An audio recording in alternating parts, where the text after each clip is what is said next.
Bonjour à tous et bienvenue. Avez-vous déjà vu un grand gouvernement, un conseil régional tout entier se réunir, débattre pendant des jours, voter des lois et changer ces règlements juste pour effacer le nom d'une seule femme?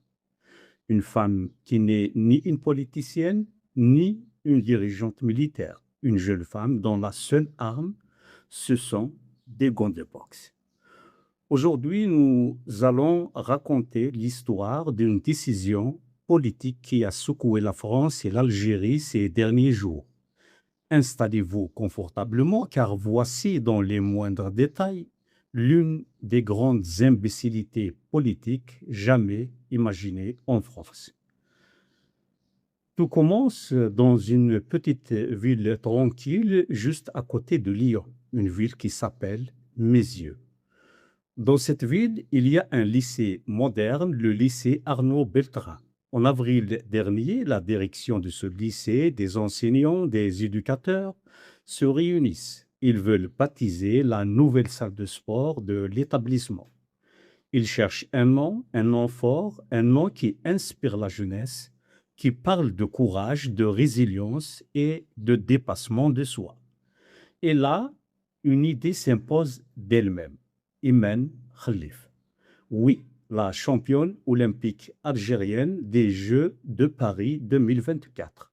Celle qui a ému le monde entier par sa force face au harcèlement.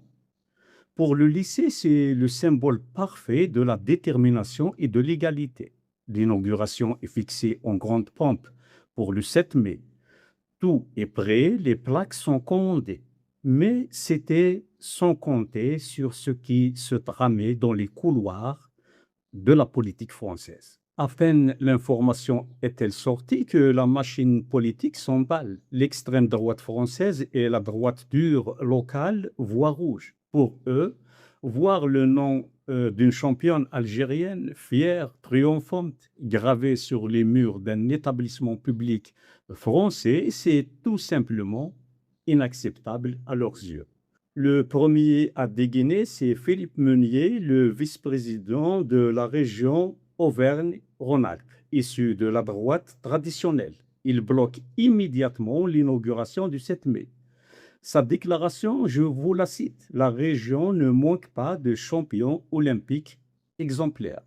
Sous-entendu, Iman Khalif ne l'est pas. Au même moment, le Rassemblement national, par la voix de sa responsable locale, Tiffany Joncourt, crie victoire sur les réseaux sociaux. Elle prévient. C'est une première victoire, mais le combat continue pour le vote final.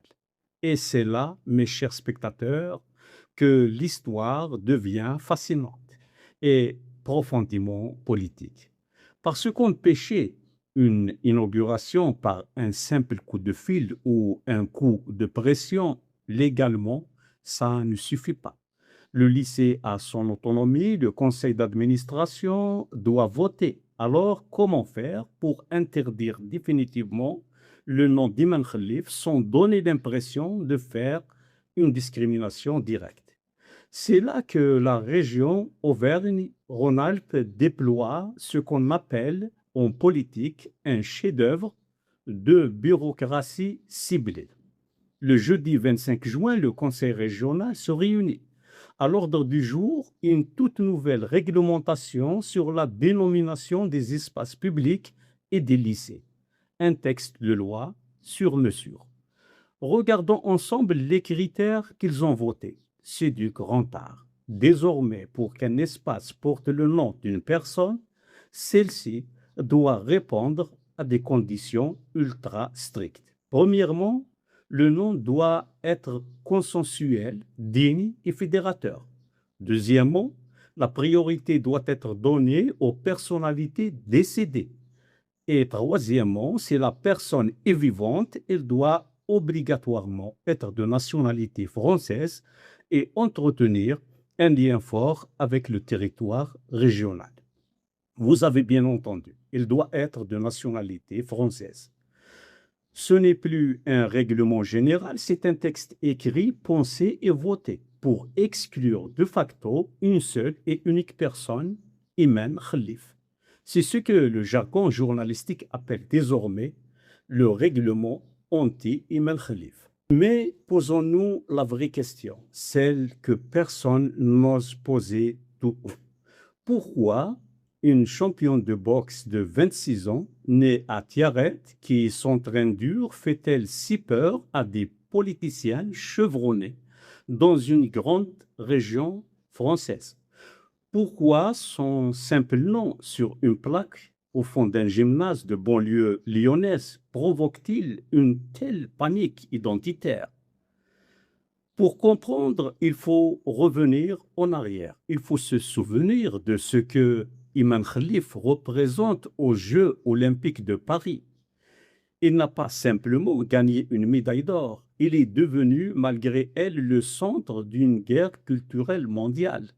Il a été attaqué par les plus puissants de ce monde, de Donald Trump à Elon Musk, qui ont tenté de contester sa féminité et sa place sur le ring.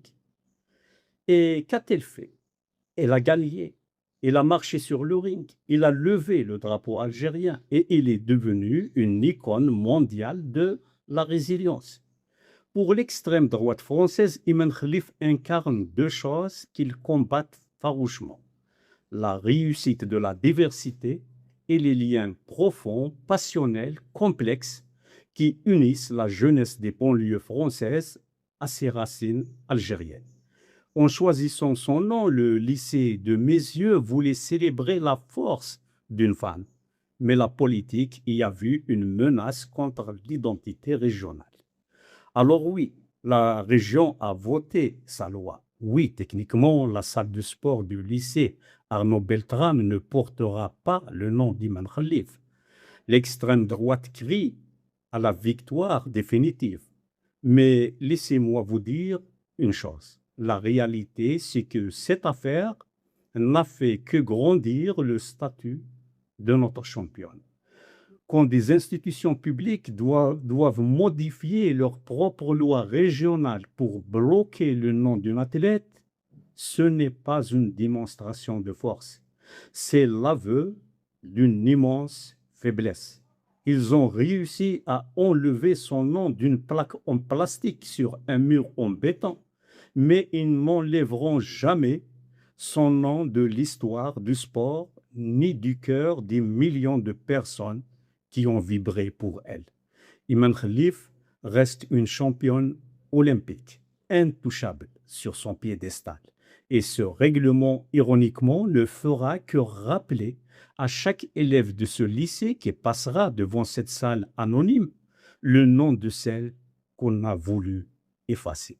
Merci de nous avoir suivis et à très bientôt pour une nouvelle chronique. Au revoir.